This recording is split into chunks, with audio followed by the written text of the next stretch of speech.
memang tidak ada kata tidak ya untuk mendaftar teknologi pangan, karena memang benefit yang kami dapatkan, apalagi memang kalau kita pikirnya itu secara futuristik, mikir ke depan, sektor pangan itu sangat-sangat dibutuhkan di masa depan. Jadi memang apalagi sekarang lagi krisis pangan global dan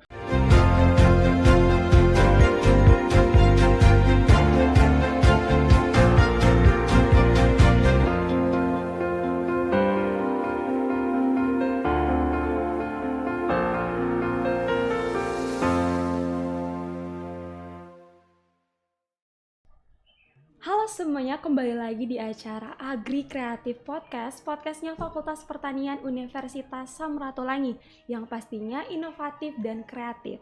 Perkenalkan, saya Syaini Tanate bakal memandu podcast hari ini. Oke, di Agri Podcast hari ini kita kedatangan tamu yang sangat spesial. Nah, tamu yang spesial adalah dari jurusan Teknologi Pertanian, program studi Teknologi Pangan. Di sini ada teman-teman dan juga Mener yang sudah hadir di Agri Kreatif Podcast hari ini. Halo semuanya. halo saya ini. Oke, kata pepatah tak kenal maka tak sayang, jadi pastinya kita perlu kenalan dulu. Mungkin Ner dan juga teman-teman yang hadir kali ini boleh dong memperkenalkan diri ke teman-teman yang menonton podcast hari ini supaya mereka bisa lebih dekat lagi. Oke, silakan. Ya, terima kasih. Selamat siang semua yang ada. Perkenalkan, saya Dr. Yoakim. Untuk saat ini dipercayakan dalam tugas sebagai koordinator program studi teknologi pangan di Fakultas Pertanian Universitas Samratulangi. Pada kesempatan ini saya hadir dan didampingi oleh mahasiswa. Kiri kanan ini mahasiswa, yang satu adalah pengurus Himaju Teknologi Pertanian dan satu mahasiswa berprestasi. Nanti selengkapnya mereka akan perkenalkan diri juga. Terima kasih. Oke, dari yang mahasiswa berprestasi dulu, yang baju warna hijau nih, siapa namanya? Ya, terima kasih saya ini. Halo semuanya, saya Clifford Kinangin. Saya merupakan mahasiswa berprestasi utama 2 Universitas Samratulangi dari delegasi Teknologi Pangan. Oke. Halo semuanya, perkenalkan nama saya Andro Octaviano. Saya merupakan mahasiswa aktif semester 8 di Teknologi Pangan. Oke, jadi di sini telah hadir Menario, kita sebut saja Menario supaya lebih akrab, dan juga ada Clifford dan juga perwakilan dari himpunan mahasiswa, himpunan teknologi pertanian, Andri. Halo semuanya, dengan senang hati hari ini kalian boleh hadir, sama-sama kita bakal membahas banyak nih soal teknologi pertanian, khususnya program studi teknologi pangan. Nah, sebelum kita membahas tentang lebih jauh lagi, kita perlu kenal dulu apa itu teknologi pertanian dan juga teknologi pangan. Mungkin dari Menario sebagai Korprodi bisa nih kasih gambaran apa sih teknologi pertanian, khususnya program studi teknologi pangan. Silakan. Ya, terima kasih. Jadi Fakultas Pertanian itu, di dalam Fakultas Pertanian ada 5 jurusan. Salah satu di antaranya adalah jurusan Teknologi Pertanian. Dan selain jurusan di Fakultas Pertanian juga itu ada 8 program studi. Dan termasuk di dalamnya salah satunya adalah program studi Teknologi Pangan. Jadi saya spesifik ke program studi. Jadi kalau program studi Teknologi Pangan itu pada dasarnya adalah satu kesatuan kegiatan akademik, ya, di mana spesifikasi kajian pembelajaran kita itu adalah aplikasi dari ilmu pangan itu sendiri yang mencakup keseluruhan penanganan bahan pangan dengan maksud untuk menghasilkan bahan pangan yang aman dan bermutu pada semua tahapan. Jadi sejak dari tahap panen, pasca panen, lalu tahap pengolahan bahan pangan itu sendiri, lalu pada tahap pengawetan bahan pangan, lalu pada tahap bahan pangan itu dikemas, pengemasan, sampai pada penyimpanan, bahkan sampai pada distribusi dari bahan pangan itu sampai tiba untuk siap dikonsumsi, ya. Dan tentunya belajarnya sangat mengenakan, dan ada juga hal-hal kegiatan ekstrakurikuler yang melengkapi suasana belajar di Prodi Teknologi Pangan. Mungkin itu dulu semuanya. Wah, berarti luar biasa sekali ya, banyak kegiatan di program studi teknologi pangan. Khususnya berarti ini mengatasi masalah pangan. Terutama kan kita butuh makan nih, pasti harus aman dan juga terjamin. Ternyata seperti itu ya teknologi pangan. Oke, tadi Menario sempat berbicara soal ada berbagai kegiatan ekstrakurikuler lah. Boleh dong spill atau bagikan apa saja sih pembelajaran yang didapat oleh mahasiswa program studi teknologi pangan? Ya, terima kasih. Jadi saya tambahkan lagi. Jadi memang saya boleh katakan bahwa program studi teknologi pangan ini adalah suatu solusi akademik ya, solusi akademik yang turut hadir untuk menjamin meningkatnya pengolahan pangan di negara ini, di bangsa kita ya. Oke. Sebab kita mengingat juga bahwa masalah pangan ini adalah prioritas ya, prioritas yang diperhatikan oleh pemerintah. Sampai-sampai kan pimpinan bangsa itu mengungkapkan bahwa kalau ada pangan yang aman dan sehat, bangsa pun akan kuat. Nah, jadi terkait yang host tadi katakan apa saja yang dipelajari di program studi teknologi pangan, itu kalau secara detail itu tentunya untuk menjadi sarjana teknologi pangan dia harus minimum menyelesaikan 144 SKS dalam 40 lebih lah mata kuliah wajib. Tetapi itu terbagi dalam kira-kira ada beberapa ranah keilmuan ya, saya katakan demikian. Jadi pembelajaran kita itu mahasiswa akan diajar dengan ranah keilmuan kimia dan analisis pangan ya. Lalu ada mikrobiologi pangan, lalu ada keamanan pangan di sana, lalu ada juga biokimia dan gizi ya. Lalu ada bagian keilmuan ranah keilmuan rekayasa proses pengolahan pangan, dan ada juga ilmu pangan terapan, dan terakhir bahkan ada bidang-bidang ilmu atau mata kuliah yang juga turut menunjang untuk menjadikan produk kita atau output seorang sarjana teknologi pangan itu lengkap, di mana ada ranah keilmuan yang dinamakan kecakapan hidup, etika dan profesionalisme ya. Gitu. Wah, berarti Ya, luar kira-kira biasa begitu. juga ya. Berarti setelah dipanen, berarti kan bagian itu sudah termasuk dari bagiannya anak teknologi pangan lah, mahasiswa teknologi pangan. Berarti mereka juga bagaimana dikasih tahu atau diajarkan bagaimana cara membuat produk makanan, bukan hanya kandungan-kandungannya saja, tapi bagaimana untuk mencapai keamanan pangan dari produk tersebut ya. Iya. Wah, luar biasa sekali. Berarti di sini teman-teman mungkin yang baru-baru mendengar soal teknologi pangan ini bisa tertarik nih, karena bukannya sekedar kita tahu makan, tapi kita juga tahu mengelolanya, dan bahkan Iya. kita tahu kandungan yang baik seperti apa ya. Wah, luar biasa sekali, karena Indonesia tuh salah satu daerah atau negara yang memiliki komoditi, penghasil komoditi terbesar yang sangat luar biasa, sehingga banyak dikenal oleh orang-orang di luar sana. Nah, teknologi pangan berarti sangat menerapkan bagaimana cara mengolahnya dan juga bagaimana untuk menghasilkan produk pangan yang berkualitas. Untuk mengatasi masalah-masalah, pastinya masalah-masalah kekurangan gizi dan juga masalah-masalah yang berkaitan tentang konsumsi makanan atau kebutuhan gizi seorang manusia. Oke, berikutnya saya pengen tahu dong, dari mungkin di sini di kiri kanannya Mnerio ada teman-teman yang sangat luar biasa pastinya. Nah, dari teman-teman dari himpunan mahasiswa jurusan teknologi pertanian, boleh dong berbagi apa saja kegiatan-kegiatan yang pernah dibuat atau sementara berjalan yang sangat menunjang jurusan tuh semakin baik ke depannya begitu. Mungkin boleh dibagikan? Dalam himpunan jurusan teknologi pertanian itu ada beberapa program yang menunjang para mahasiswa, bukan hanya aktif dalam perkuliahan maupun aktif dalam prestasi yang untuk meningkatkan pengetahuan juga di luar. Yaitu beberapa kegiatan yang akan dilaksanakan kemarin itu perekrutan para mahasiswa-mahasiswa yang berprestasi dalam bidang pembuatan lilin aromatik, pembuatan pupuk organik cair malahan yang sampai ke nasional, yang mendapatkan bebas KKT, bebas magang dan lain-lain. Wah, berarti Himaju Teta sangat berperan juga nih di dalam pengembangan jurusan. Bukan hanya sekedar dosen-dosen saja, tetapi ada kumpulan atau mahasiswa-mahasiswa yang mempunyai visi dan misi juga, di mana bukan hanya sekedar berkuliah, tetapi bagaimana untuk membangun jurusan lebih baik dan juga program studi lebih baik ke depannya.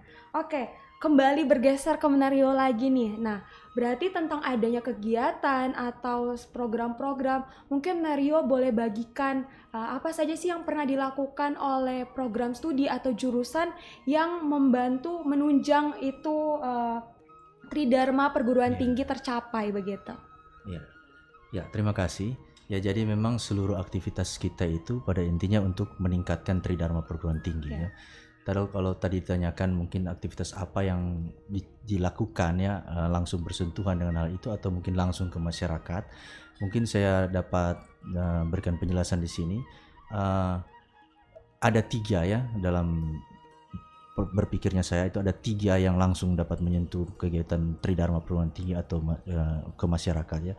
Kalau Tridharma Perguruan Tinggi itu kan aspek pendidikan, penelitian dan pengabdian. Nah, dalam kegiatan praktis yang dilakukan di program studi itu terkait dengan pelaksanaan kurikulum yang ada di program studi, maka mahasiswa-mahasiswa itu ada kegiatan magang. Satu ya, pertama ada kegiatan magang, lalu kedua ada pengabdian kepada masyarakat yang pelaksanaannya itu mahasiswa bisa jadi barisan terdepan ya, bersama dengan dosen tetapi melibatkan mahasiswa. Dan yang ketiga itu sehubungan dengan kurikulum juga, dalam mata-mata kuliah itu kita menerapkan pembelajaran dengan project based learning. Jadi ada mahasiswa yang melakukan project tertentu sehingga mereka melakukan kegiatan yang bisa langsung bersentuhan dengan masyarakat ya. Jadi kalau magang-magang itu kan sekarang mahasiswa kita kan sempat magang di secara umum di instansi pemerintah yang terkait bidang pangan seperti Balitpalma ya, kantor Balai Besar Pengawas Obat Makanan, lalu Balai Standarisasi Industri ya kan, Balai Pengkajian Teknologi Pertanian, ataupun industri-industri pengolahan pangan ya, perusahaan-perusahaan pengolahan pangan seperti Holland Bakery ya, Indofood dan lain-lain. Nah, di situ kan ketika mahasiswa magang, maka mahasiswa akan mengikuti aktivitas dari instansi atau perusahaan itu. Lalu kalau PKM, kita itu melakukan kegiatan yang mungkin penyuluhan atau pendampingan ke masyarakat ataupun ke UMKM, bahkan mungkin ke lembaga-lembaga sosial ya. Pernah yang sempat saya ingat dari sekian banyak kegiatan yang kami lakukan, pernah mahasiswa menjadi barisan terdepan untuk kita melakukan penyuluhan di panti werdah dan panti asuhan ya, di mana waktu itu kita perkenalkan produk VCO dengan apa keunggulannya, bagaimana membuatnya, bahkan sampai pada pemberian gratis VCO waktu itu.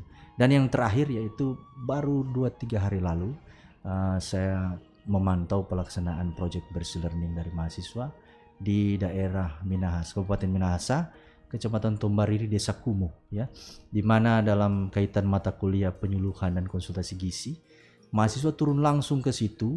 Mereka mengadakan observasi keadaan desa ya, apa keadaan desa, ada masalah gizi, sejauh mana masalah gizi yang ada, lalu apa komoditi yang unggul dari desa itu, lalu mereka berkoordinasi dengan pemerintah desa, mereka menghimpun masyarakat, adakan penyuluhan tentang stunting atau masalah gizi, lalu mereka juga menjelaskan tentang tawaran-tawaran produk pengolahan yang dapat dilakukan masyarakat. Ya, terima kasih. Berarti mahasiswa itu peran utamanya itu sangat berpengaruh di dalam suatu lingkup universitas begitu, bukan hanya sekedar di suatu program studi, tapi universitas dimanapun fakultas itu berada pasti harus punya mahasiswa. Dan program studi teknologi pangan ini mahasiswanya berarti sangat berperan penting dan juga sangat aktif untuk mencapai suatu bisa dibilang cita-citanya mereka lah, bukan hanya sekedar adanya prodi teknologi pangan atau sekedar dari ajakan dari dosen-dosen, tapi mereka juga memiliki kemauan yang tinggi. Jadi bisa dilihat teknologi pangan berarti memiliki mahasiswa yang sangat sigap atau istilahnya mau untuk membangun teknologi pangan tuh semakin dikenalkan. Apalagi di tahun-tahun sekarang ini itu perlu sekali banyak orang mengetahui tentang teknologi pangan, dan mungkin dengan adanya kegiatan-kegiatan untuk menunjang universitas itu mulai dari mahasiswa-mahasiswanya. Dan di sini ada mahasiswa yang berprestasi juga, Cliff. Oke, Cliff mungkin boleh bagikan pengalaman-pengalaman atau pencapaian-pencapaian apa saja yang sudah pernah didapat dengan adanya wadah dan ruang serta dorongan yang diberikan oleh dosen-dosen teknologi pangan yang membuat kamu punya banyak pengalaman lah untuk mencapai cita-cita. Baik, terima kasih Sheni. Jadi memang dari program studi teknologi pangan memberikan banyak sekali peluang bagi kami ya, para mahasiswa, untuk bisa meraih seperti tadi yang dibilang cita-cita, mimpi daripada kami para mahasiswa. Seperti yang telah saya alami ya, sesuai dengan pengalaman juga yang saya pakai sekarang ya, ada baju PIMNAS. Jadi ini merupakan kesempatan yang dibuka oleh program studi untuk didelegasikan untuk mengikuti Pekan Ilmiah Mahasiswa Nasional. Waktu itu di tahun 2004 kami ke Universitas Airlangga dengan biaya penuh sepenuhnya oleh pihak kampus, di mana saya itu berinovasi untuk menciptakan sebuah terapi musik dengan bantuan afirmasi positif yang untuk tujuannya memanajemenisasi stres lansia di Panti Werda. Tentunya untuk hal tersebut saya mencari dosen yang bisa untuk membimbing kami untuk melaksanakan salah satu tridharma perguruan tinggi, yaitu pengabdian kepada masyarakat. Ada yaitu Enci Tinakalangi, di mana dia juga merupakan dosen teknologi pangan yang membimbing kami sampai akhirnya dinyatakan delegasi ke Universitas Erlangga.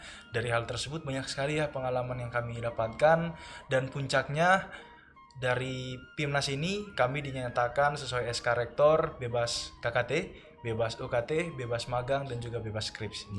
Wah, keren sekali ya. Sudah apa yang diperjuangkan itu yang didapatkan seimbang lah istilahnya seperti itu. Kalau boleh tahu pada saat tingkat nasional itu saingannya berapa banyak universitas sih? Oke, untuk seleksi awal yaitu pengumpulan proposal itu ada sekitar 45.000 tim. Itu bisa dikalkulasikan sekitar 200.000 sampai 300.000 mahasiswa yang bertanding untuk ke situ.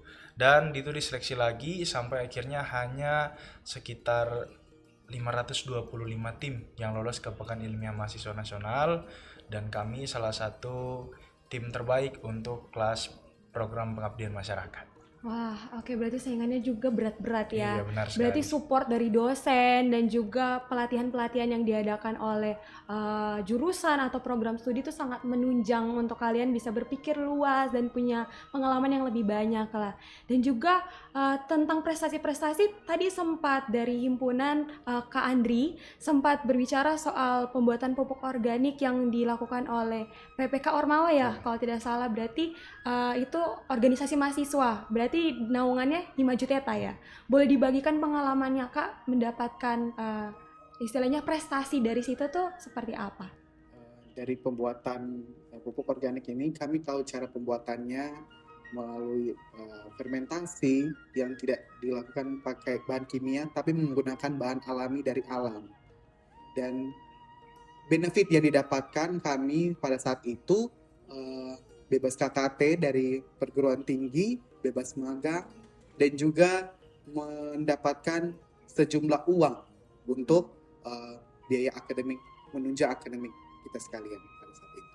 Berarti juga benefitnya tidak kalah sama yang sama Clifford ya. Jadi seperti itu, sangat banyak benefit yang didapatkan menjadi mahasiswa teknologi pangan, pastinya seperti itu. Terlebih ketika berprestasi. Iya, terlebih ketika bebas KKT. Iya, betul. Bebas ketika penyusunan skripsi. Berprestasi ya, benar-benar. Dan juga harus ada kemauan supaya bisa diwadahi dan juga disupport sama dosen-dosen begitu. Dan salah satu contohnya adalah di teknologi pangan seperti itu. Mungkin dari kesan dan pesan dari perwakilan dari mahasiswa prestasi, apa sih kesannya selama menjadi mahasiswa teknologi pangan, dan mungkin boleh nih ajak teman-teman yang menonton untuk kenapa sih harus tergabung atau mendaftar juga nih, bisa mendaftar di teknologi pangan. Oke, baik. Jadi memang dari pengalaman dari Andri dan juga saya dan himbauan daripada Mnerio Hakim juga memang tidak ada kata tidak ya untuk mendaftar teknologi pangan, karena memang benefit yang kami dapatkan, apalagi memang kalau kita pikirnya itu secara futuristik, mikir ke depan, sektor pangan itu sangat-sangat dibutuhkan di masa depan. Jadi memang apalagi sekarang lagi krisis pangan global, dan orang-orang yang bisa untuk solve problem itu ya cuman kami ya, si teknologi pangan, karena memang banyak hal juga yang bisa didapatkan ketika teman-teman nih mau gabung menjadi seperti kami sebagai mahasiswa teknologi pangan, apalagi bisa menyumbang prestasi seperti kata Mnerio Hakim tadi. Jadi memang untuk benefitnya sudah tidak diragukan lagi. Jangan cuma jadi mahasiswa biasa nanti, mari juga jadi mahasiswa berprestasi, karena di sini tempat kita berkembang sampai nantinya di wisuda sudah berdasi. Terima kasih. Luar biasa sekali. Oke, mungkin penutup dari perbincangan hari ini boleh dong dari himpunan mahasiswa jurusan teknologi pertanian bagikan jargonnya gitu supaya membakar apinya kita juga dan juga para penonton podcast hari ini. Silakan. Jargon dari himpunan mahasiswa jurusan teknologi pertanian yaitu, jika saya mengatakan Viva Theta, teman-teman sekalian juga menjawab Viva Theta, Viva Theta, Viva Theta, I love Theta. Oke, kita coba sama-sama. Silakan. Viva Theta, Viva Theta, Viva Theta, Viva Theta, I love Theta. Oke, luar biasa sekali. Terima kasih untuk kehadirannya narasumber-narasumber yang sangat luar biasa di podcast hari ini. Dan kedepannya pasti diharapkan bahwa setiap apa yang sudah disampaikan itu bisa benar-benar membuat teman-teman tertarik dan juga teman-teman punya pengetahuan lah tentang mungkin yang belum tahu teknologi pangan itu apa, akhirnya tahu hari ini. Dan juga kedepannya bisa punya gambaran bagaimana sih untuk teman-teman mahasiswa bisa menyelesaikan masalah tentang pangan ternyata bisa didapatkan dari menjadi mahasiswa teknologi pangan. Oke, terima kasih saya ucapkan sudah datang di podcast Agri Kreatif hari ini, dan saya Syaini Tanate host hari ini undur diri. Sekian untuk setiap pembicaraan hari ini, dan semoganya ke depan kita bisa bertemu lagi dan sampai jumpa di podcast selanjutnya.